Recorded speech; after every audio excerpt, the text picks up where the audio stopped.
পোনপ্ৰথমে সকলোকে নমস্কাৰ জনাইছোঁ আৰু আজি মই এমপি চাৰিআলি গণক আদৰ্শ গাঁৱলৈ আহিছোঁ আৰু আহি খুবেই ভাল লাগিছে আৰু প্ৰণয় বৰদলৈ ছাৰ আৰু মোক যি গণক আদৰ্শ বঁটা দিছে তাৰ বাবে নথৈ আনন্দিত হৈছোঁ। মই নাজানো মোৰ যোগ্যতা আছে নাই এই বঁটাৰ বাবে, কিন্তু এই বঁটাটি মই সকলোৰে আশীষ আৰু মৰম হিচাপে গ্ৰহণ কৰিছোঁ।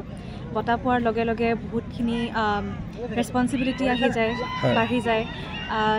গতিকে সেয়াই সকলোৰে পৰা অনুৰোধ কৰিম যাতে এইদৰে মোক আশীৰ্বাদ আৰু মৰম দি থাকে আৰু যাতে মই ভাল ভাল কাম কৰি আগুৱাই যাওঁ জীৱনত। মই আন্তৰিক ধন্যবাদ জ্ঞাপন কৰিছোঁ আৰু বিভিন্ন অনুষ্ঠান গৈছোঁ, বিভিন্ন বঁটা পাইছোঁ, কিন্তু মাজজাতি এই বঁটা লাভৰ এই অভিজ্ঞতা মোৰ কাৰণে বিৰল অভিজ্ঞতা। আৰু এই মাজনিশা মই দেখিলোঁ একেবাৰে কণ কণ শিশুৰ পৰা বৃদ্ধলৈকে সকলো অপেক্ষা কৰি আছে খেলখন উপভোগ কৰাৰ কাৰণে। দেখি পেলাই খুব ভাল লাগিলে। এনেকুৱা পৰিৱেশ মই ক'তো বিচাৰি পোৱা নাছিলোঁ, প্ৰথমবাৰ পালোঁ। সেইকাৰণে মই ইয়াত আহি আচলতে মই অভিভূত হৈছোঁ। এখন ফাঁচীৰ কাৰণে প্ৰখ্যাত ঠাই আৰু মই ভাবোঁ যে খেলৰ কাৰণে ইমান খেল পাগল ঠাই মই আৰু অন্য স্থানত দেখিবলৈ পোৱাৰ মোৰ সৌভাগ্য হোৱা নাই। ধন্যবাদ।